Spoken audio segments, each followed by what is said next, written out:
यही है मन के अवसाद को दूर करने का तरीका। नारद जी महाराज ने वेद व्यास जी से कहा कि महाराज आपने 17 पुराण की रचना किए, महाभारत जैसे विशालतम ग्रंथ की रचना किए, और आपके मन में उदासी है, आपके मन में संतोष नहीं है, आपके मन में शांति नहीं है। हाँ महाराज, मेरे मन में शांति नहीं है और मुझे शांति प्राप्ति के लिए कोई उपाय बता दो, मुझे शांति प्राप्ति के लिए कोई उपाय बता दो।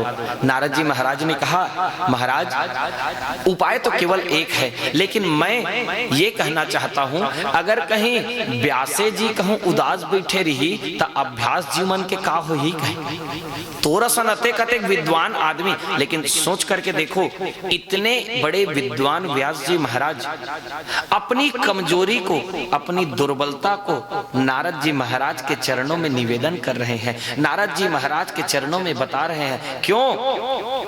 क्योंकि कारण यही है, कभी भी संत से, गुरु से अपने मन की परेशानी को कभी छिपाना नहीं, बता देना अपने गुरु को, क्योंकि मार्ग दिखाने वाले तो गुरु ही है, मार्ग दिखाने वाले तो संत ही हैं। मार्ग दिखाने, इस संसार के अगर कहीं कोई भगवान देखना चाहो, अरे भगवान यहाँ पर विराजमान है, इन्हें हम अगर कहीं धातु के रूप में अगर कहीं देखें तो केवल ये पीतल की मूर्ति है, लेकिन प्रत्यक्ष अगर कहीं भगवान को देखना है तो गुरु ही भगवान है संसार का, और दूसरा कोई भगवान, पहला भगवान है माता पिता और दूसरा भगवान है गुरु, इनके अलावा और कोई भगवान नहीं है। और जो व्यक्ति ये दोनों के प्रेम को समझ गया, वो व्यक्ति के जीवन का बेड़ा पार। नारद जी महाराज के चरणों में निवेदन किए। नारद जी महाराज ने कहा महाराज आपने भगवान का वर्णन किया है, लेकिन भगवान के भक्तों का वर्णन नहीं किया है।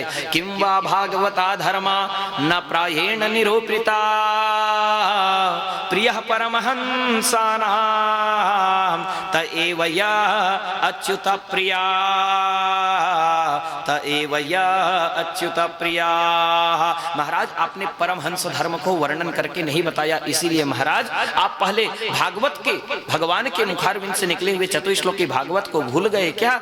चतुश्लोकी भागवत का ज्ञान दिए, मानो यहाँ पर वक्ता के रूप में नारद जी महाराज हैं और श्रोता के रूप में कौन है? वेद व्यास जी महाराज। और चतुश्लोकी भागवत का ज्ञान देकर के, ये भागवत की रचना कैसे हुई इस पर कथा है ना, ये भागवत की रचना कैसे हुई। नारद जी महाराज चतुश्लोकी भागवत का ज्ञान देकर के वहां से प्रस्थान कर गए और वेद व्यास जी महाराज ने उसी 4 श्लोक का अर्थ करते हुए, उसी 4 श्लोक का विभाजन करते हुए उन्होंने 18,000 श्लोकों में भागवत महापुराण की रचना। वेद व्यास जी महाराज बोलते जाए और गजानन स्वामी जी लिखते जाए। जैसा कि मैंने कल बताया, यहाँ पर गणपति जी का प्रागट्य है। क्यों? क्योंकि गणपति जी लिखने वाले हैं भागवत महापुराण को। भागवत महापुराण के लिखने वाले कौन है? स्टेनोग्राफर, हाँ वो गणपति जी हैं। दोनों में समझौता होगी, काकर वेद व्यास और गणपति जी। वेद व्यास जी महाराज कहने लगे, देख कर गजानन स्वामी, मैं एक बार बोलूं, दोबारा नहीं बोलूं, एक बार बोलूं श्लोक ला, दोबारा बिल्कुल नहीं बोलूं। तोला ओ श्लोक ला लिखना है, ओकर अर्थ समझना है और अर्थ समझ करके श्लोक ला लिखना है। जब शर्त रखी व्यास जी महाराज ना, और अगर कहीं तो वैसने नहीं करे तब मैं बंद कर दूं, नहीं बोलूंगा। तो गजानन स्वामी की थे, तुम्हें भला शर्त रखे बर नहीं आजी बहुत शर्त रखे बर आते कहे। ओहो की ठीक है, जब आप शर्त रख रहे हैं तो मैं भी शर्त रखता हूं कि तहु लेको मिनट पर चुप नहीं होना है कहे। मैं लिखे रहा चाहे ना लिखे रहा, जी तोला बोलना है मतलब बोलना है कहे। तो दोनों के बीच में समझौता हो गया, लिखना प्रारंभ हो गया। तो वेद व्यास जी महाराज चतुराई करते थे। चतुराई करते थे, क्या करते थे? 100 नंबर का श्लोक जो आता है ना, उसमें क्या करते थे? कूट श्लोक का प्रयोग कर देते थे। कूट श्लोक का अर्थ होता है 2 अर्थी श्लोक, एक ही श्लोक के 2 अर्थ।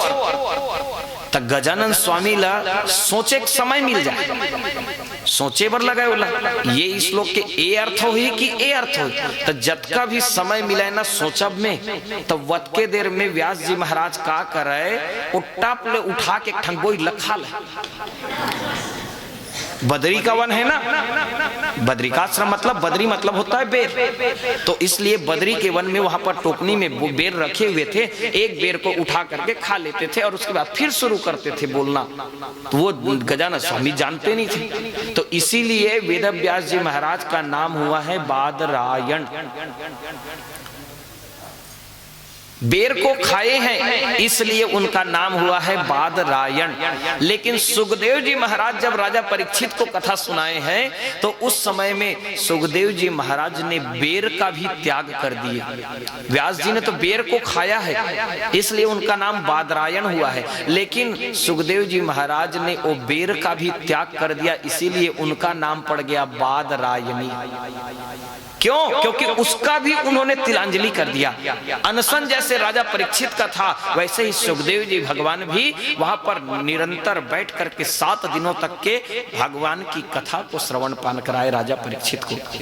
तो यही है महिमा भैया। जब जब जब पूर्ण हो गया भागवत महापुराण की रचना हो गई तो अधिकारी परमहंस की संहिता नाम दे दिया गया। अधिकारी ढूंढे, परमहंस की संहिता के लिए परमहंस ही अधिकारी होता है। परमहंस की संहिता के लिए परमहंस ही अधिकारी होता है। तो परमहंस कौन है?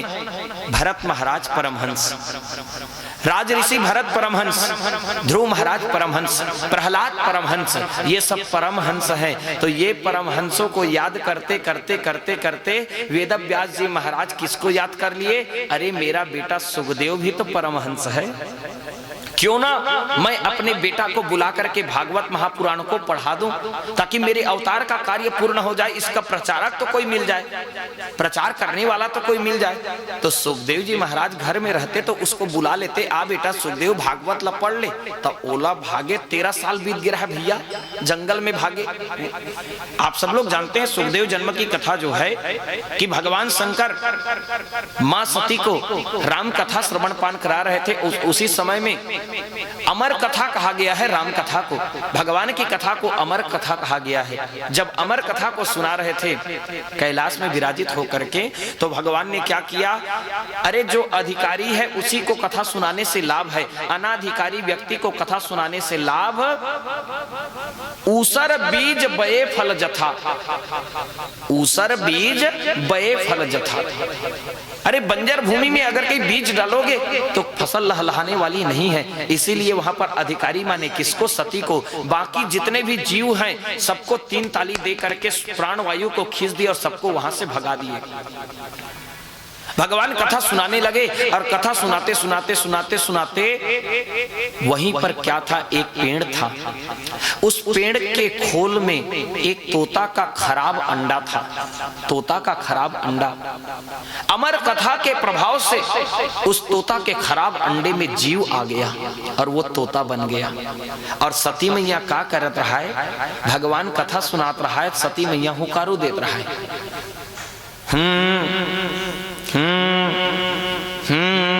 हुकारू देख देख के कथा सुनते। काबर आप मन देखे हो पहली पंडवानी वगैरह हम सुनन ना, तो मैं जब तक के रागी हुकारू नहीं देतीस ना तब तक के ओकर मजा नहीं आया। तो यहाँ पर भी कथा सुना रहे हैं तो यहाँ पर मैया सती जो है हुकारू दे रही है।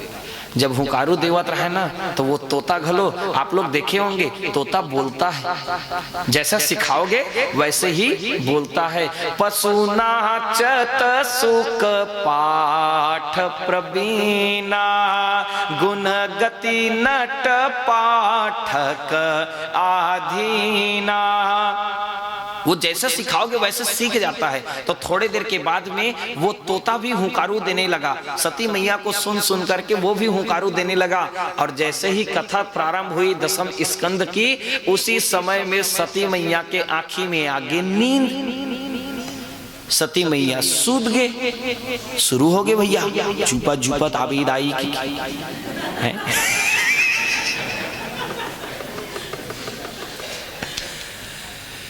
सती मैया की आंखी आगे नींद, हुंकारू देना होगे बंद। जब हुंकारू तीर ले आना बंद होगे ना, धुरिया हुंकारू आवत रहे, तोता जाग रहे थे, वो हुंकारू दे रहे थे, लेकिन सती सुध गिरा, तीर वाले हुंकारू बंद हो गए। तो ककरो कान में जब तीर वाले हुंकारू बंद हो गए तब प्रभाव तो होना है। वो किथे अतिक दिले सुनावत भी हुंकारू, अब इसे हुंकारू नहीं सुना, धुरिया कैसी आवत आवाज है। ऐसे करके भगवान अपनी आंख को खोले, ध्यान भंग हुआ, आंख को खोले, आंख खोल के देखते चलत रहा एक सती मैया की। सती सो गई, हड़बड़ाक जागी सती, आई नहीं सोते हो ले सुनावा हो। भगवान कहने लगे तोला अधिकारी मान करके मैं कथा सुनाए, कथा सुनाए शुरू करें और तुम सो गई। नहीं स्वामी मुझे अपराध हो गया। अब सोचे एक बात है भैया, वहां तरह 3 लोक 14 भुवन के मालिक, 3 लोक 14 भुवन के मालिक भगवान शंकर असन कथा कहा थे और सती मैया सुता थी। तो हमारा असन कल जुगहा मन के अगर कहीं कथा कहा था और 2-4 जन सुते तो बड़े बात थोड़ी नहीं।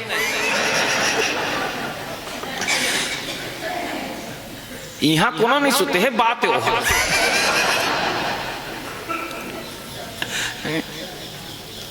अधिकारी मान करके। और याद रखना भैया, किसी भी व्यक्ति को अगर कहीं आप पकड़ करके भक्ति करा रहे हो तो ये भक्ति पूरी होने वाली नहीं है। भक्ति जो होती है वो प्रेम से होती है, भक्ति जो होती है वो प्रेम से होती है। अपनी श्रद्धा को जगाने की आवश्यकता होती है। कोनो आदमी धर बांध के भक्ति करावे ना तो ओकर भक्ति सफल नहीं है भैया।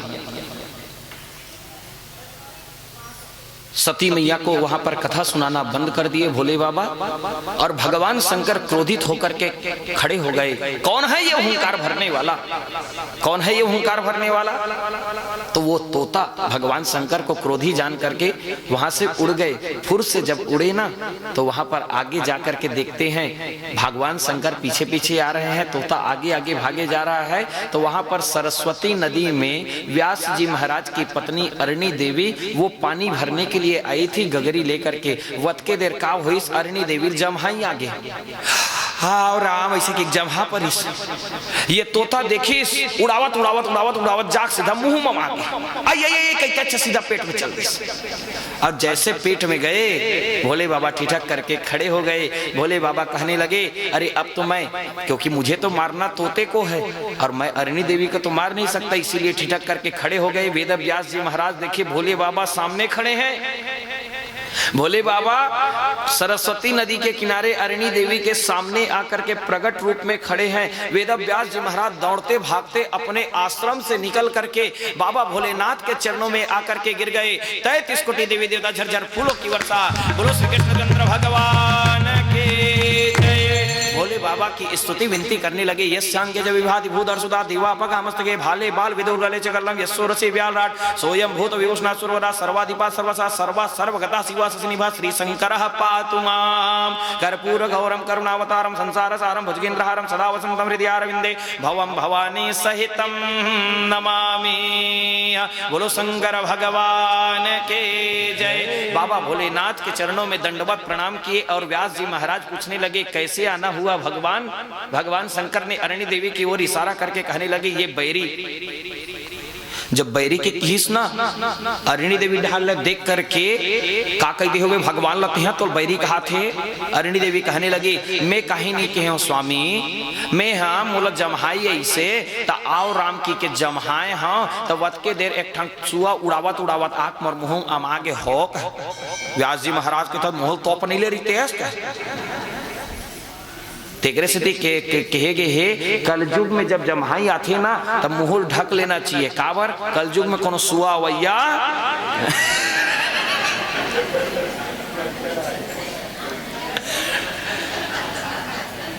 और याद रखना भैया आजकल के आदमी अगर कहीं हम जमहाई लेते हुए भी अगर कहीं भगवान का नाम उच्चारण कर लेते हैं, जमहाई लेने के समय में चुटकी बजा दो राम राम हे श्याम हे गोविंद ये नाम उच्चारण कर लो। अगर कहीं जमहाई लेने के समय में भी हम भगवान के नाम का उच्चारण कर लेते हैं तो उसे भी भगवान की भक्ति कहा गया है भैया, उसे भी भगवान की भक्ति कहा गया है।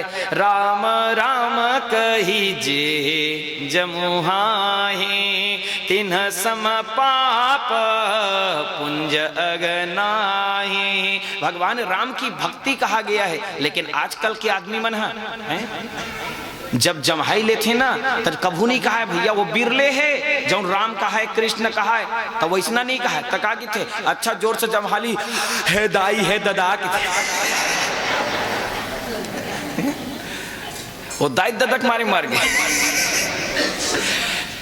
तो इसको भी भक्ति की संज्ञा दी गई है भैया। कहने लगे भोले बाबा से, व्यास जी महाराज आप बैरी कह रहे हैं, क्यों बैरी है? वो निर्जीव प्राणी है, तोता है छोटा सा, क्यों बैरी है? कहने लगे अमर कथा सुन लिया। व्यास जी महाराज आश्चर्यचकित होकर के कहने लगे क्या कहे? अमर कथा सुन लिया? हाँ हाँ महाराज अमर कथा सुन लिया। अब ते का बार मारे बार कस जी ते कहा था अमर कथा सुन रही, अमर कथा सुन रही मतलब अमर हो गए, तो उमर ही कैसे कहे? अमर हो गए तन मर ही कैसे? आप ही कह रहे हो ना अमर कथा सुना है, अमर कथा सुन लिया मतलब अमर हो गया, तो फिर ये मरेगा कैसे? जब मरेगा नहीं तो फिर हे भगवान कृपा बरसा दो मुझ पर कृपा बरसा दो। भोले बाबा भी समझ गए और समझ करके कहने लगे ठीक है मैं वरदान देता हूँ, मेरे अंश से तुम्हें एक परम ज्ञानी पुत्र की प्राप्ति होगी। वरदान दे दिए और वरदान दे करके वहां से प्रस्थान कर गए भोले बाबा। अब यहाँ पर अरणी देवी को गर्भ धारण हुआ तो कितने दिनों का गर्भ था? 9 महीना 10 महीना। साधारण क्या किसी भी माता को गर्भ धारण होता है तो कितने दिन का होता है? 9 महीना, ज्यादा से ज्यादा 10 महीना, उससे अधिक तो नहीं होता। लेकिन अरणी देवी को गर्भ धारण हुआ है कितने दिनों का? 16 साल का गर्भ है। 16 साल तक के जन्म नहीं लिए भैया, 16 वर्षों के गर्भ को धारण करके दोनों के मध्य में संवाद हो। वेदव्यास जी महाराज समझाए बेटा जन्म ले ले जन्म ले ले, लेकिन वो तो मन से गर्भ से ही वैराग्य को धारण कर लिए। ऐसे श्री सुखदेव जी महाराज कहते थे मन में कि मैं जन्म नहीं लूंगा, और जन्म लूंगा तो तुम लोग कहोगे कि ये तुम्हारी माता है, ये तुम्हारे पिता हैं, तुम लोग मुझे माया के चक्कर में फंसाओगे, इसलिए मैं जन्म लेना नहीं चाहता। अगर कहीं तुम एक प्रमाण पत्र लिख करके दे दोगे कि तुम जन्म लोगे तो तुम्हारे ऊपर माया का कोई प्रभाव नहीं होगा, तो मैं जन्म धारण कर लूंगा। दोनों के मध्य में जब संवाद को सुने ना तो अरणी देवी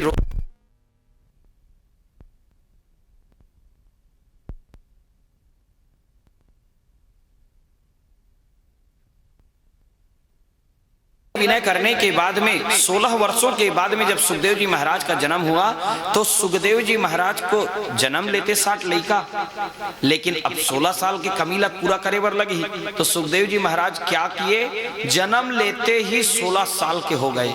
जन्म तो बच्चे के रूप में हुआ, बालक के रूप में हुआ, लेकिन जन्म लेते ही 16 वर्ष के हो गए, क्योंकि 16 साल की कमी को पूरा करना था। और 16 वर्ष की अवस्था में ही वो वहां से भागने लगे जंगल की ओर। पीछे पीछे वेद व्यास जी महाराज दौड़ते दौड़ते जा रहे हैं। ए बेटा सुखदेव रुक जा बेटा, रुक जा बेटा। लेकिन सुखदेव जी रुकने का नाम नहीं ले रहे हैं। दिगंबर वेश है सुखदेव जी महाराज का, दिगंबर वेश में भागे, क्योंकि जन्म लेते ही बच्चे के शरीर में कोई कपड़ा नहीं होता। और वैसे ही वो 16 साल के होकर के जंगल की ओर भाग रहे हैं, दिगंबर वेश है। जब सरोवर के पास में कुछ स्त्रियां स्नान कर रही थी, सुखदेव जी महाराज दिगंबर वेश में 16 वर्ष की आयु में भागते भागते गए तो वहां पर उन स्त्रियों को लज्जा नहीं आई। लेकिन उसके पीछे पीछे जब व्यास जी महाराज को देखे भागते हुए ना, तो व्यास जी को देख करके अपने शरीर को वस्त्र से ढकने लगी। व्यास जी महाराज उन स्त्रियों से पूछने लगे कि ए देवियों कि आज मेरा बेटा अभी सुखदेव जी वो भागते भागते गया है, 16 वर्ष की उसकी अवस्था है, वो दिगंबर भी है, फिर भी उसे देख करके तुम्हें लज्जा नहीं आई। और मैं बूढ़ा 60 वर्ष की अवस्था में व्यास हूँ, मुझे देख करके तुम लजा रही हो, मुझे देख करके तुम्हें लज्जा आ रही है। तो कहने लगी, जितने भी स्त्रियां हैं वो कहती है महाराज आप हंस हैं, आप हंस हैं, आपको नीर और क्षीर का विवेक है, आप जानते हैं कि कौन स्त्री है और कौन पुरुष है, आप जानते हैं कौन स्त्री है और कौन पुरुष है। लेकिन एक बात बताऊं महाराज, आप हंस हैं तो आपका बेटा परम हंस है। महाराज आपका बेटा परमहंस है, जिसे ये भी मालूम नहीं कि कौन स्त्री है और कौन पुरुष है, उसे इतना भी बोध नहीं है, वो सबको एक देखते हैं। ये सबको एक देखते हैं। निर्गुण मत के उपासक थे सुखदेव जी महाराज। निर्गुण मत के उपासना करते हुए जाकर के जंगल की ओट में जाकर के वृक्षों की ओट में छिप गए और वृक्षों से मानो व्यास जी महाराज को ज्ञान देने के लिए आवाज आने लगी। वृक्षों की ओट से आवाज आने लगी कि ए व्यास जी महाराज, लौट जाओ, लौट जाओ, लौट जाओ। ना यहाँ पर कोई किसी का माता है, ना कोई किसी का पिता है, ना कोई किसी का बंधु है, ना कोई किसी का सुहृद है। यहाँ पर सभी जो दिखाई दे रहा है वो सब मिथ्या संसार है, वो सभी असत्य संसार है। जितने भी वृक्षों की ओट से आवाज आने लगी, ना घर तेरा ना घर मेरा, दुनिया रैन बसेरा रे, ना जाने कब उड़ जाएगा छोड़ के पंछी डेरा रे, ना राजा का राज रहेगा, रूप नहीं रानी का, फूट न जाए पल भर में जीवन बुलबुल पानी का, हाड़ मास की इस देही में काहे प्रीत लगाया है, अरे जला दिया जिसने जीते जी वही राम को पाया है, तुमसे अलग नहीं हो सकता तेरे सिरजनहार कभी, बंद नहीं है युगों युगों से उनके करुणा द्वार कभी, भोर हुआ अंतर आंगन में, कहां बाहर के आंगन में नहीं, भोर हुआ अंतर आंगन में, अब जाग तैयारी करना है, निरंजन पीकर अमरत्व सुधा, फिर नहीं किसी को मरना है, फिर नहीं किसी को मरना है। व्यास जी महाराज वहां से लौट करके आए और इसी को याद करते हुए इसी को ही याद किए हैं कि 13 साल हो गया मेरे पुत्र को भागे हुए। भागवत की रचना के बाद में 13 साल हो गए मेरे पुत्र को जंगल की ओर प्रस्थान किए, तो अपने शिष्यों को 2 श्लोक पढ़ाए और 2 श्लोक पढ़ा करके कहने लगे, ए बेटा, जहां पर भी मेरा पुत्र सुखदेव तुम्हें दिखाई दे इस श्लोक का गान कर देना। जंगल में शिष्य गए समिधा लेने के लिए, सुखदेव जी महाराज को देखे। सुखदेव जी महाराज वहां पर तपस्या करने के लिए बैठ रहे थे। उसी समय में शिष्य व्यास जी महाराज के शिष्य जा करके श्लोक का गान कर दिए। पहले श्लोक का गान किए और पहले श्लोक का सुंदर सस्वर गान करते हुए कहने लगे, वरहा पीडम नटवर वपु कर्णयो कर्णिकारम विभ्रदवासः कनक कपेशम वैजयंतीं च मालाम रंध्राण वेणुर्धर सुधया पूरयन गोपवृंदये वृंदारण्यम स्वपदरमणम प्राविशद गीत कीर्ति, प्राविशद गीत कीर्ति। नटवर वेशधारी शिष्य श्लोक का अर्थ भी बता रहे हैं, लेकिन सुखदेव जी महाराज को श्लोक का अर्थ समझाने की आवश्यकता नहीं है भैया। वो तो ऐसे ही परम ज्ञानी कहा गया है सुखदेव जी महाराज को, वो तो ऐसे ही श्लोक का अर्थ समझ गए। नटवर वेश धारण किए हुए भगवान मोर मुकुट धारण किए हुए नंगे पैर गौ चारण की लीला करते हुए ब्रज की धरती को पावन कर रहे हैं। जब ऐसे ही श्लोक को सुने ना तो सुखदेव जी महाराज का ध्यान जो है भंग हो गया। जब उस श्लोक को सुन करके शिष्यों को अपने पास में बुलाए और शिष्यों को बुला करके कहने लगे, ये श्लोक कहाँ का है? ये श्लोक तो भागवत महापुराण का है। भागवत महापुराण की रचना किसने की? तो वो तो हमारे पिताजी ने, आपके पिताजी ने, हमारे गुरुदेव जी ने की है। अरे आपके पिताजी मतलब मेरे पिताजी वेदव्यास जी ने? हाँ हाँ, आपके पिताजी ने रचना की है। तो एक बात बताओ, आप लोग कह रहे हो भगवान नंगे पैर होकर के गौचारण की लीला कर रहे हैं, तो क्या भगवान गाय चराते हैं? होकर चेला मन चतुरा रहा व्यास जी के, ओ मन की थे ओ गाय भर नहीं चरावा तहु चरा दी कहे। अरे दुनिया को जो चला रहे हैं, दुनिया का जो पालन कर रहे हैं, उन्हें एक गौ का पालन करने में क्या है भैया? तो कहने लगे, अरे मैंने तो सुना है, सुखदेव जी महाराज कहते हैं शिष्यों से, मैंने तो सुना है कि भगवान को भोग लगाने के लिए माखन और मिश्री की जरूरत होती है। भगवान माखन और मिश्री खाते हैं वृंदावन के कन्हैया। तो उसी समय में दूसरे श्लोक का प्रयोग कर दिए और दूसरे श्लोक का प्रयोग करके कहते हैं शिष्य, ए महाराज तोला जौन खवाना है तौन खवा, पत्ता है पत्ता दे दे, फूल है फूल दे दे, जल है जल दे दे। अरे काहे नहीं है तोर तीर में कोचलाल घोर के पिया दे कहे। अरे क्या लेकर के गई थी पूतना? दूसरा श्लोक, अहो बकीयम स्तन कालकूटम जिघासया पाययदप्य साध्वे लेभे गतिं धात्रयुचितां ततोन्यं कं वा दयालु शरणं व्रजेम, कं वा दयालु शरणं व्रजेम। कहने लगे महाराज पूतना लेकर के क्या गई थी, वो तो जहर लेकर के गई, फिर भी उसको भगवान माता की गति प्रदान किए हैं। इसलिए तो भगवान ने भागवत में गीता में स्पष्ट ही कह दिया है, पत्र पुष्पम फलम तोयम यो मे भक्त्या प्रयच्छति तदहम भक्ति उपहृत मस्नामि प्रयतात्मना। पत्र है तो पत्र दे दो, फूल है तो फूल दे दो, जल है तो जल दे दो। अरे कुछ नहीं तो सुदामा के तांदुल को तो भी भगवान ने स्वीकार किया, सबरी के जूठे बेर को भी तो भगवान ने स्वीकार किया, द्रौपदी के उस साग को भी तो भगवान ने स्वीकार किया है, विदुरानी के केले के छिलका को भी तो स्वीकार किया है भैया। इसलिए प्रेम से जो कुछ भी तुम अर्पण कर दो भगवान उसे स्वीकार कर लेते हैं। निर्गुण मत के उपासक श्री सुखदेव जी महाराज को निर्गुण मत का अर्थ है, निर्गुण कौन है और सगुण कौन है। निर्गुण रूप सुलभ अति, सगुण जान नहीं कोई। सगुण की लीला अनंत होती है भैया। तो कहने लगे सुखदेव जी महाराज ए तुमन जौन भगवान बता था, मैं तो वैसना भगवान ला जानबे नहीं करो, तब मैं कौन सा भगवान ला जानता हूँ। बिनु पद चलय सुनया बिनु काना, कर विधि कर्म करय विधि नाना। आनन रहित सकल रस भोगे, बिनु बानी बकता बड़ जोगे। तन बिनु परस नयन बिनु देखा। मैं कौन भगवान ला जानता हूँ, मैं इसना भगवान ला जानता हूँ। व्यास जी चेला मन के थे उहिच्चे महाराज, उहिच्चे तेक हाथस्तेन बीजा ए हमन हाथस्तेन पेड़ एक है। अरे बिना बीज के पेड़ कहां से होगा। आप कह रहे हो वो बीज है, काबर बर्फ और पानी। अगर कहीं वो बर्फ के रूप में है तो वही निर्गुण हो गए, और वही पानी बरोबर बुहाए बोल लगी तो वही सगुण हो गया। क्यों? क्योंकि पानी इधर यहाँ से लेकर के वहां तक के प्रवाहित हो सकता है, और बर्फ तो एक जगह ही रहेगा। इसलिए ये निर्गुण है और ये सगुण है। अगुण ही सगुण ही नहीं कछु भेदा, उभय हरहि भव संभव खेदा। अगुण सगुण बीच नाम सुसाखे, उभय प्रबोधक चतुर दुभाखे। भगवान का नाम दुभाखिया नाम है भैया।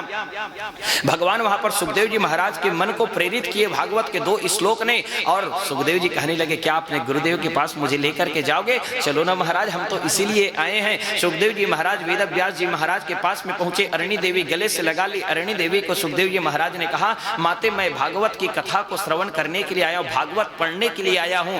भागवत का ज्ञान सुखदेव जी महाराज को वेद व्यास जी महाराज ने दिलाया, और वेद व्यास जी महाराज वहां पर सुखदेव जी महाराज को 18,000 श्लोक में 12 स्कंद की भागवत की कथा को श्रवण पान करा करके, पढ़ा करके, लखा करके कहने लगे आज मेरे अवतार का कार्य पूर्ण हो गया। आज जो मैंने अवतार धारण किया था उस अवतार का कार्य पूर्ण हो गया। सुखदेव जी महाराज भागवत को पढ़ करके क्या हो गए, सुखदेव जी महाराज स्वयं भागवत के स्वरूप हो गए। वहां से निकल गए और वहां से प्रस्थान करके कभी भी एक जगह रुकते नहीं थे, गोदोहन मात्र तक के रुकते नहीं थे। ऐसे श्री सुखदेव जी भगवान निकल पड़े कहां, जंगल की ओर। परमहंस क्या धर्म है, और परमहंस के धर्म को पालन करते हुए एक जगह कभी रुकते नहीं। गोदोहन में जितना समय लगता था ऐसे भी समय तक के रुके नहीं है। सुखदेव जी महाराज वहां से प्रस्थान कर गए। भगवान को अपने नयनों में श्याम बिनु नयना भयो विरागे, कान्हा बिनु नयना भयो विरागे। असुवन जल झर झर नित बरसे, बूझे न बिरहा आगी। श्याम बिनु नयना भयो विरागे, कान्हा बिनु नयना भयो विरागे। सुखदेव सुखदेव जी महाराज वहां से प्रस्थान कर गए और यहाँ पर आगे की कथा को वर्णन करते हुए सूत जी महाराज ने पांडवों की कथा को वर्णन करने के लिए सप्तम अध्याय में, प्रथम स्कंद के सप्तम अध्याय में महाभारत की कथा को लेकर के आगे की कथा को वर्णन किए, क्योंकि पांडवों के वंश में ही राजा परीक्षित का जन्म हुआ है।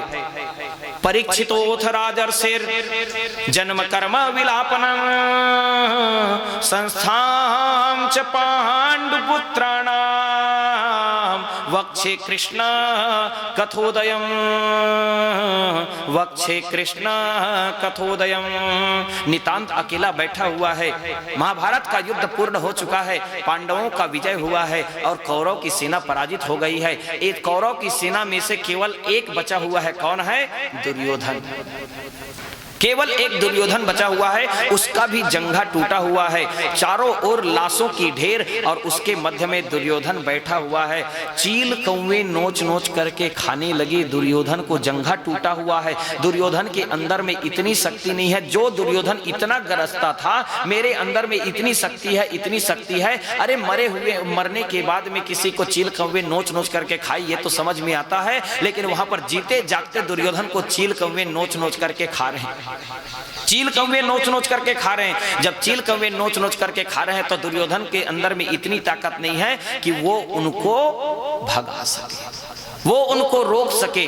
उसी समय में अश्वत्थामा का आगमन हुआ। अश्वत्थामा आया। अश्वत्थामा आकर के कहने लगा, महाराज मुझे दुख हो रहा है, आपकी दशा को देख करके मुझे दुख हो रहा है। तो दुर्योधन कहने लगा, महाराज हे गुरुपुत्र अश्वत्थामा, मुझे दुख नहीं है, मुझे किसी बात का दुख नहीं है। मैं मर रहा हूं, इसका मुझे कोई दुख नहीं है। मेरे 99 भाई मर गए, उसका मुझे कोई दुख नहीं है। मैं युद्ध में पराजित हो गया, उसका मुझे कोई दुख नहीं है। मेरे इतनी 11 क्षणी सेना का विनाश हो गया, इसका मुझे कोई दुख नहीं है। मेरे राजपाट छीन गए, इसका मुझे कोई दुख नहीं है। मेरी 99 बहुएं विधवा हो गई, वो उसका मुझे कोई दुख नहीं है। मेरे माता पिता के सभी संतान मर गए, इसका मुझे कोई दुख नहीं है। मैं मर रहा हूं, इसका मुझे कोई दुख नहीं है। मेरा जंघा टूट गया है, उसका मुझे कोई दुख नहीं है। जब का दुख नहीं है कि किस ना तो अश्वत्थामा की थे, तो फिर तो दुख का बात के है, तो दुख का बात के वो किथे मोल दुख तो केवल एक ही बात के है, 5 पांडव जियत का बर है। मेरे जीवन का केवल वही दुख है। जब उसके दुख को बताए अश्वत्थामा को, तो अश्वत्थामा कहने लगा, ठीक है महाराज, आपके दुख को मैं दूर करता हूं, मैं आपका गुरु भाई हूं, आप मेरे पिताजी के शिष्य हैं, तो मैं आपका भाई हुआ, मैं आपका भाई हुआ, इसीलिए मैं आपको दुखी नहीं देख सकता। गुरुपुत्र अश्वत्थामा गया और जा करके क्या किया? भगवान की लीला अपरंपार है जिसको कहते हैं। भगवान ने अश्वत्थामा को आते हुए जान करके क्या किए? भगवान ने द्रौपदी और 5 पांडव को लेकर के दूसरे डेरा में चले गए, दूसरे तंबू में। और इस तंबू में, जिस तंबू में अश्वत्थामा आ रहा है, उस तंबू में द्रौपदी के 5 निरपराधी पुत्रों को सुला दिए भगवान। 5 निरपराधी पुत्रों को सुला दिए भगवान। जानबूझ करके ऐसा कर रहे हैं क्योंकि 5 पांडव का कभी विनाश नहीं हो सकता, क्योंकि भगवान उनके साथ में है। और भगवान जानते हैं कि ये बच्चे फिर से मैं जीवित करूंगा ही, इन बच्चों को फिर से मैं जीवन दान दूंगा ही। इसलिए भगवान लीला करने के लिए 5 बच्चों को छोड़े और द्रौपदी और 5 पांडव को लोग लेकर के दूसरे डेरा में गए। अश्वत्थामा पहुंचा हाथ में गड़ासा लेकर के, और हाथ में गड़ासा लेकर के पहुंचा और 5 पांडव के सिर को धड़ से अलग कर दिया और सिर को पोटली बनाया, और पोटली बना करके लेकर के लाशों की ढेर पर पैर रखते हुए रात्रि कालीन में ही प्रस्थान कर गया। जब दुर्योधन के पास में पहुंचा तो दुर्योधन से कहने लगे, महाराज की जय हो, महाराज 5 पांडव मर गए क्या? हाँ हाँ महाराज 5 पांडव मर गए। हर्ष से आंखें चमक गई, प्रसन्न हो गया। सचमुच में 5 पांडव मर गए? हाँ महाराज 5 पांडव मर गए। अच्छा 5 पांडव मर गए, लेकिन तुम्हारे पास प्रमाण क्या है? क्या प्रमाण है तुम्हारे पास? मैं कल ही बताया ना, बिना प्रमाण पत्र कुछ चलने वाला नहीं, हर चीज के आदमी प्रमाण खोजते। तो कहने लगे दुर्योधन तुम्हारे पास प्रमाण क्या है? वाह मोर मेरन तो प्रमाण धर के लाने महाराज, मोल मालूम रही पूछबे की के तेकर से सबो जन के मूल धर के लाने हो, काट करके सबके सिर को मैं लेकर के आया। अच्छा एक काम करो, ये जितने भी सिर लेकर के आए हो ना, ये सिर मल्ला मोला दिवत जा एक एक ठन करके कहे तते कैसे कर बे? मैं मारूंगा। बहुत मार गए है, बुलाऊ का मार बे? मानव जीवन का बैर कहता है मरे को मारो। मानव जीवन का बैर कहता है मरे को एक एक सिर को देते जाए। अश्वत्थामा, ये दुर्योधन क्या करता था, उस सिर को पकड़ करके दबा करके फोड़ता था, जब फूट जाए तो उसको फेंक देता था। ये धर्मराज का सिर दबाए फोड़े फूट गया फेंक दिया, ये अर्जुन का सिर दबाए फोड़े फूट गया फेंक दिया, नकुल का सिर दबाए फोड़े फूट गया फेंक दिया, सहदेव का सिर दबाए फोड़े फूट गया फेंक दिया। अंतिम में बारी आ गई भीमसेन का सिर, उसको भी दबाए, वो भी फूट गया। जोर से चिल्लाया, हे गुरुपुत्र अश्वत्थामा, ये पांचों पांडव नहीं हो सकते। क्यों? क्योंकि भीमसेन का सिर इतना कोमल नहीं है कि वो दबाने से टूट जाए। भीमसेन का सिर इतना कोमल नहीं है कि वो दबाने से टूट जाए। अरे उसका शरीर तो वज्र के समान है, मैंने उसके साथ में गदा युद्ध किया, मैं जानता हूं उसका शरीर कैसा है। कहीं तुमने द्रौपदी के निरपराधी 5 पुत्रों को तो नहीं मार दिया? हाय, विषाद हो गया। विषाद क्यों हो गया? कि पांचों पांडव अभी तक के नहीं मरे हैं, ये द्रौपदी के निरपराधी 5 पुत्र हैं। और दुर्योधन के कर्म के रेख में लिखा हुआ था कि हर्ष और विषाद के बीच में तेरी मृत्यु होगी। हर्ष क्यों हुआ? पांचों पांडव मर गए। और विषाद क्यों हो गया? पांचों पांडव अभी तक के नहीं मरे हैं, ये द्रौपदी के निरपराधी 5 पुत्र हैं, और इन्हीं दोनों के बीच में दुर्योधन की ये लीला समाप्त, मर गया दुर्योधन। अश्वत्थामा भागा वहां से, और अश्वत्थामा भागने पर भगवान ने क्या किया? सवेरे के समय में द्रौपदी मैया को अपने बच्चों को जगाने के लिए भेज दिए, जाओ बच्चों को जगा करके आओ। जब द्रौपदी आकर के देखती है तो यहाँ पर किसी बच्चे का सिर नहीं है, किसी भी बालक का सिर नहीं है, सबका सिर जो है गायब है, केवल धड़ पड़ा हुआ है, रक्त की धार बह चली है। द्रौपदी मैया चित्कार मार करके रोती है, और चित्कार मार करके रो करके कहने लगी, हे भगवान, तुमने मेरे जीवन के कौन से कर्म का मुझे फल दिया?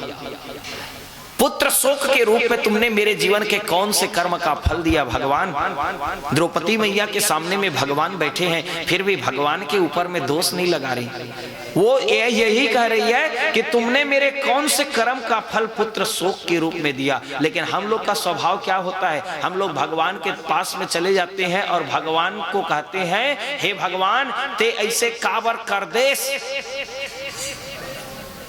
ते इसे काबर कर दे। अरे भगवान तो दया के सागर हैं, भगवान तो करुणा के सागर हैं, भगवान तो प्रेम के सागर है, वो कभी किसी को दुख देना नहीं चाहते। अरे व्यक्ति अपने स्वयं के कर्म के अनुरूप ही सुख और दुख को प्राप्त करता है। काहु न को सुख दुख कर दाता, निज कृत कर्म भोग सब भ्राता, कठिन कर्म गति जानी विधाता, जो शुभ अशुभ कर्म फलदाता, शुभ अरु अशुभ कर्म अनुहारे, ईश देत फल हृदय विचारे, सुखस्य दुखस्य न कोयपि दाता, परो ददाति कुबुद्धिरेषा, अहंकारोमिति वृथा विमाना, स्वकर्म सूत्रे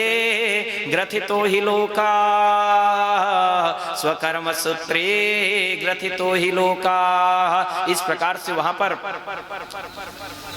कहने लगे।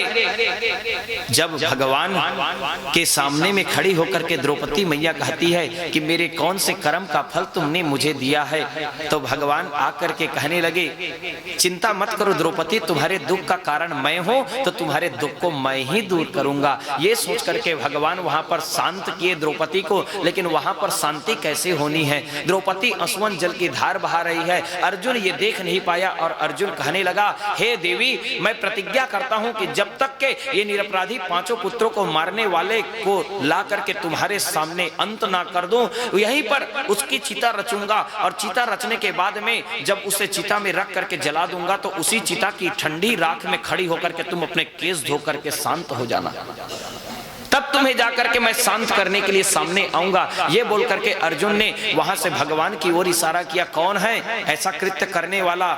तो भगवान ने बता दिया, अश्वत्थामा। अश्वत्थामा के पास में गए, अश्वत्थामा और अर्जुन के बीच में घमासान युद्ध हुआ। अश्वत्थामा ने ब्रह्मास्त्र का प्रयोग कर दिया, तो इधर से अर्जुन ने भी ब्रह्मास्त्र का प्रयोग कर दिया। जब दोनों ओर से ब्रह्मास्त्र चला तो सारी सृष्टि त्राही त्राही करने लगी। जब सारी सृष्टि त्राही त्राही कर रही है, उसी समय में भगवान ने कहा, कहा, ए तुम दोनों के झगड़े में मेरे सृष्टि का क्यों विनाश कर रहे हो? अर्जुन को कहे लौटा लो अपने ब्रह्मास्त्र को। तो वो किथे अर्जुन है, देख भगवान पहली जिन चलाए है तेने लहुटा ही कहे। तो पहली कौन चलाए है? अश्वत्थामा। भगवान अश्वत्थामा को कहे ए लौटा तो ब्रह्मास्त्र कहे। तो ये अश्वत्थामा का थे चलाना आता है लौटाना नहीं आता, मरबेत बाँच बेते हैं कहे। कोनो आदमी कहूँ कहा थे मोल मोटरसाइकिल चलाए बार आते बंद करे बनी आज जाग झपा ही नहीं हो। वही बात कहने लगे मुझे चलाना आता है लौटाना नहीं आता। भगवान ने अर्जुन को ही ज्ञान दिया और अर्जुन को ज्ञान दे करके दोनों ब्रह्मास्त्र को लौटाए और अश्वत्थामा को बांध करके सीधे द्रौपदी के पास में ले करके गए। द्रौपदी मैया देख करके क्या डंडा लेकर के दौड़ाने लगी, तुम और 5 जन लड़का वाला मारे आजकल के महतारी होते कुदा देती सुन। लेकिन द्रौपदी मैया क्या कर रही है, दोनों हाथ जोड़ करके सामने आई और सामने आकर के कहती है निरीक्ष कृष्णापकृतम गुरु सुतम वाम स्वभावा कृपया नाम चा। क्या कहे कि हे गुरुपुत्र मैं तुम्हारे चरणों में दंडवत प्रणाम कर रही हूं।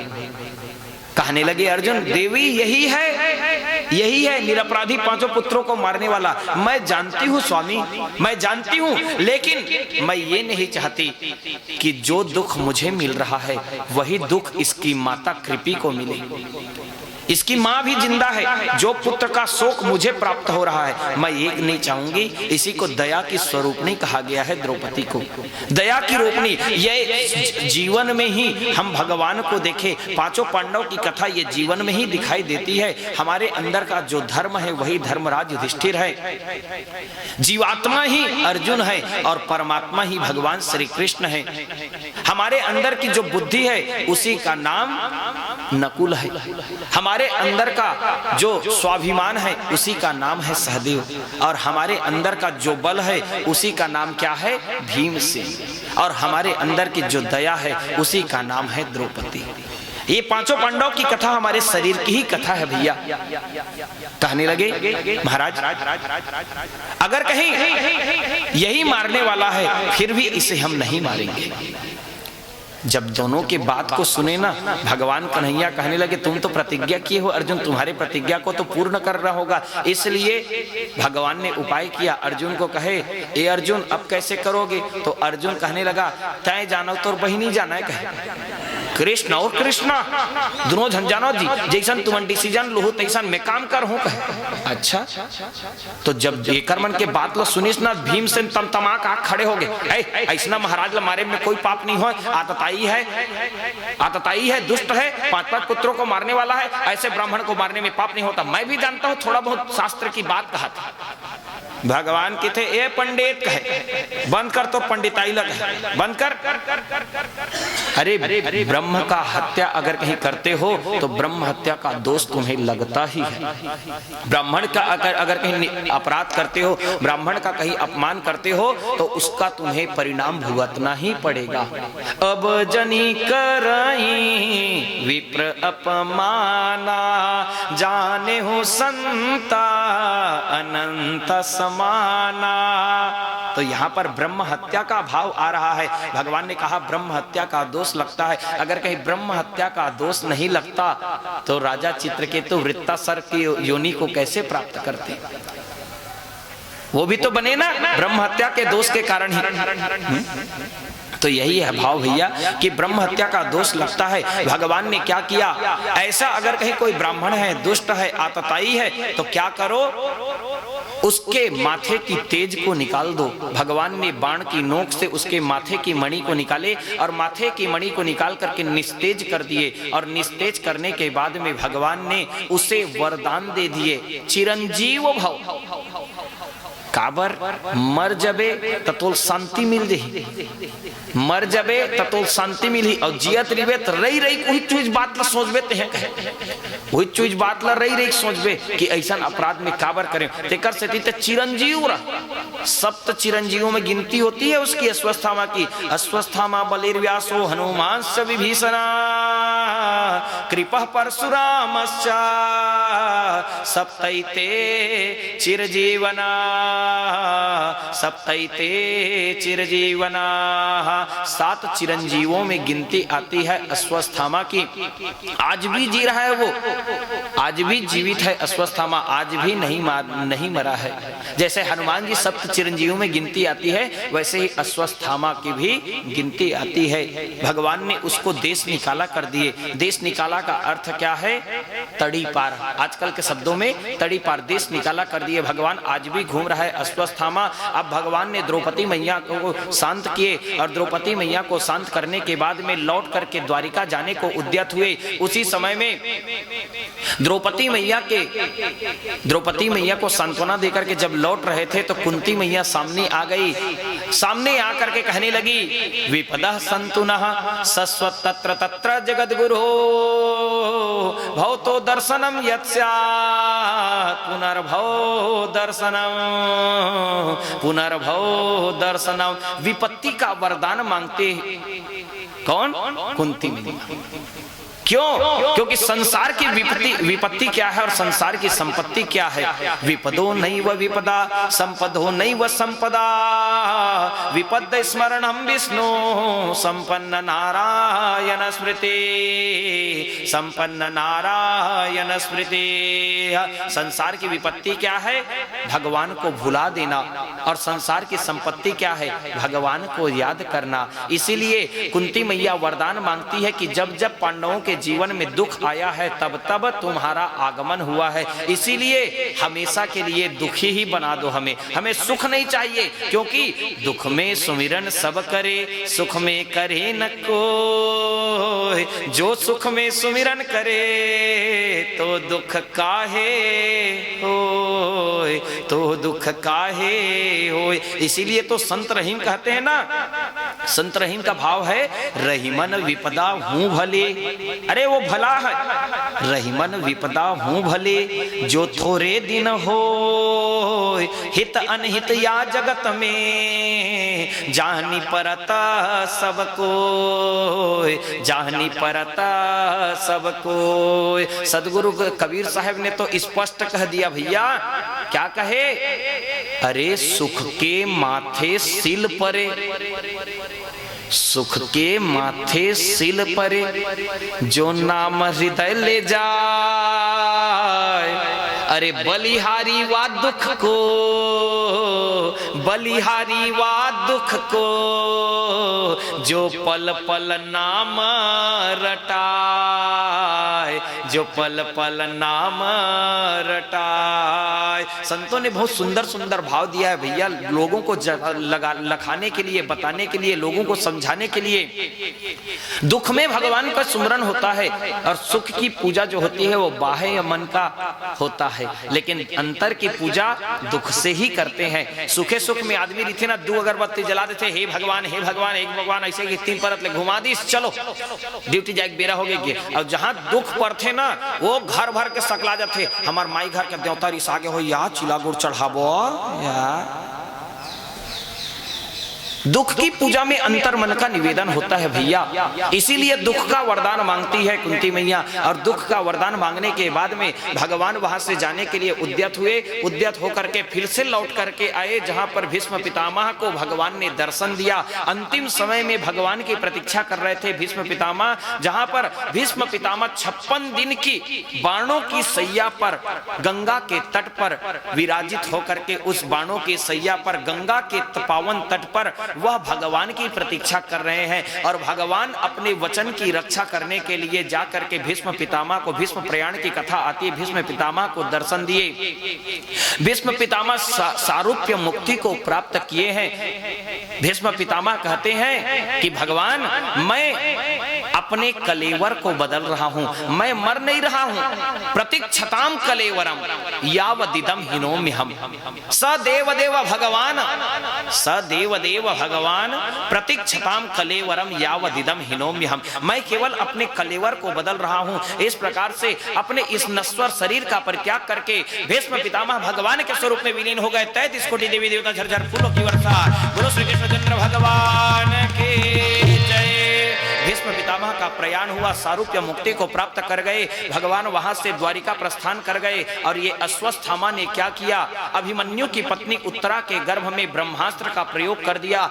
उत्तरा मैया पुकारने लगी, उत्तरा मैया कहती है, पाही पाही महायोगिन देव देव जगतपते, हे भगवान आकर के मेरे गर्भ के बालक की रक्षा करो, मेरी रक्षा नहीं मेरे गर्भ के बालक की रक्षा करो। इस प्रकार से प्रार्थना किए। भगवान अंगूठे जितना रूप धारण करके उत्तरा मैया के गर्भ में प्रकट हुए और उत्तरा मैया के गर्भ में प्रकट होकर के अंगूठे अंगुष्ठ मात्र ममलम, अंगूठे जितना रूप धारण करके चक्र चला करके भगवान ने क्या किया, उस ब्रह्मास्त्र का जो तेज था उसको भगवान ने खत्म किया। ब्रह्मास्त्र के कारण जो पीड़ा हो रही थी उस पीड़ा को शांत किए। जब बालक का जन्म हो गया, गर्भ में बालक था, उसी की रक्षा करने के लिए भगवान वहां पर चतुर्भुज नारायण के रूप में प्रकट होकर के चक्र चलाए थे। जब प्रकट होकर के चक्र चलाए थे चतुर्भुज नारायण स्वरूप में, तो यहां पर जब जन्म हुआ उस बालक का, तो वो बालक चारों तरफ देख करके कहता है, मैं गर्भ हम देखे रहे हो, तेन तो 4 हाथ वाले देखे रहे हैं, हाँ यह जतका जन दिखते तेन 2 हाथ वाले दिखते, ठोठुआ का है,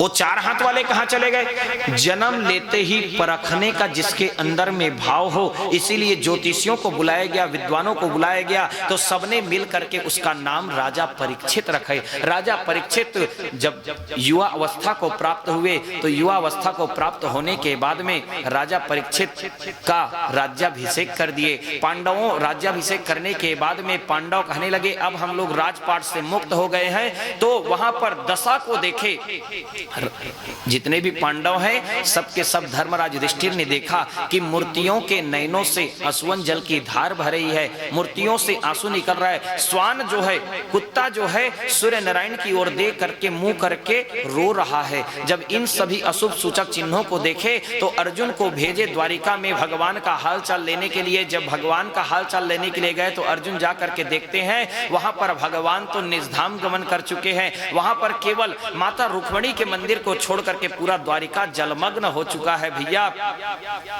अर्जुन रोते बिलखते लौटे हैं। धर्मराज युधिष्ठिर ने पूछा क्या हुआ भैया, क्या हुआ, काहे रो रहे हो। जिस भगवान को हम अपना मान रहे थे वो भगवान हमें छोड़ करके निजधाम गमन चले गए हैं।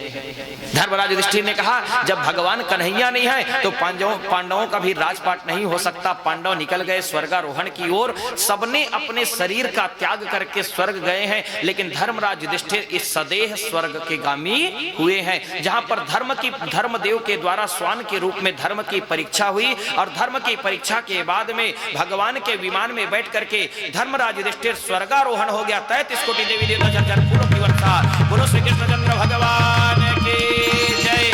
राजा परीक्षित चक्रवर्ती सम्राट हुए। धर्म का ध्वजा फहराने के लिए राजा परीक्षित आगे आए।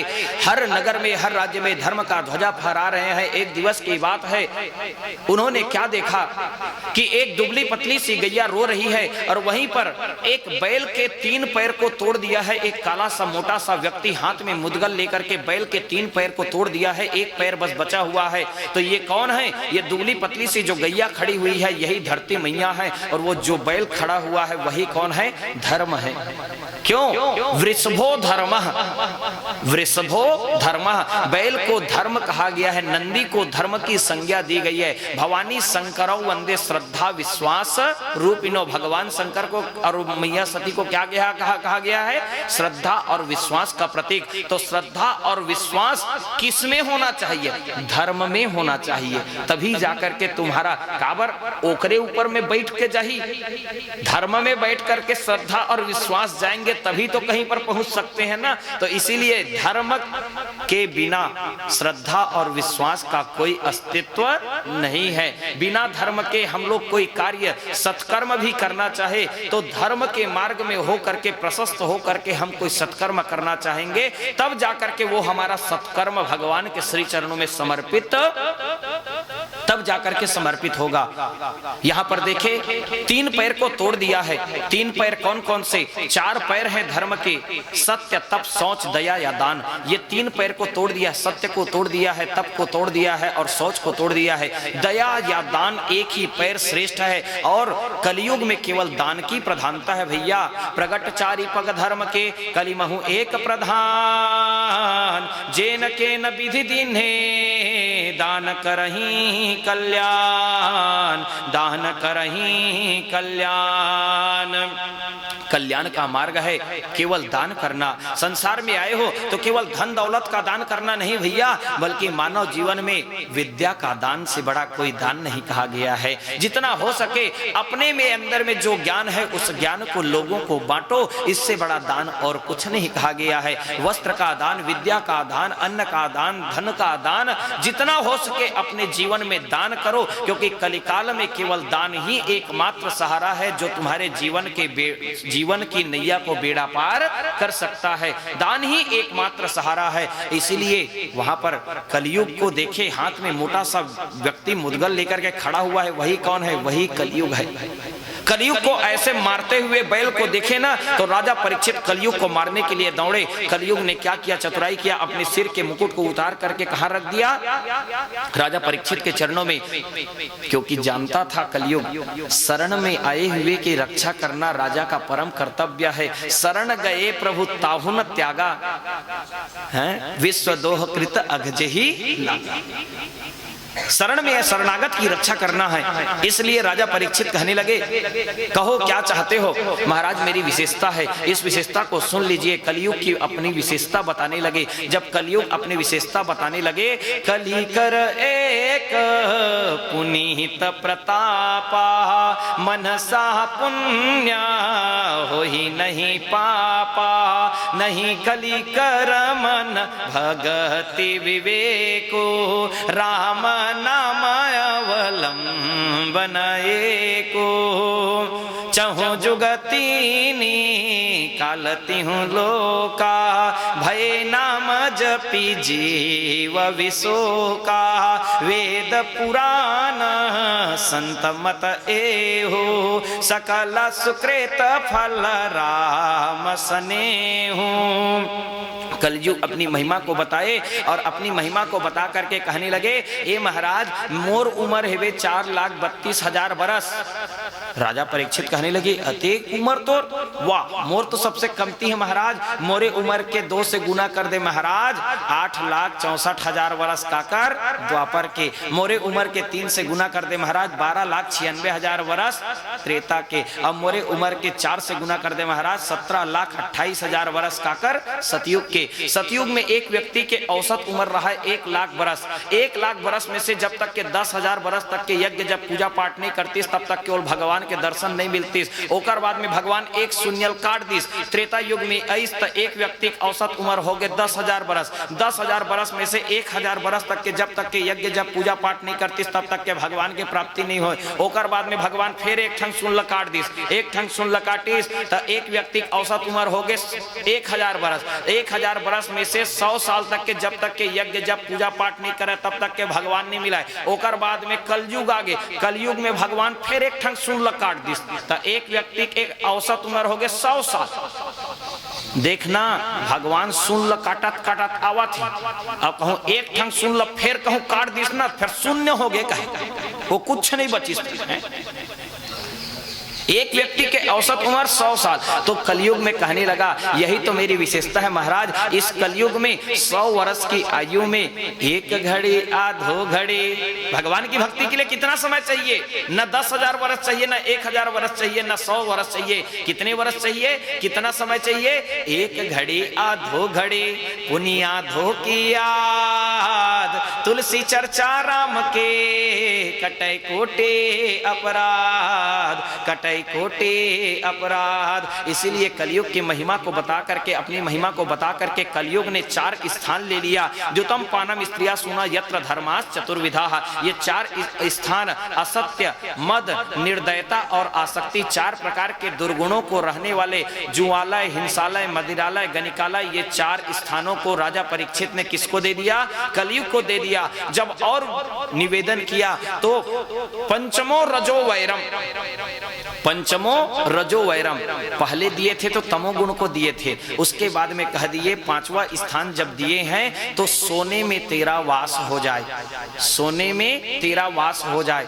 तो सोने में कलयुग का वास होता है तो हमारे मन के मन में डर हो जाते।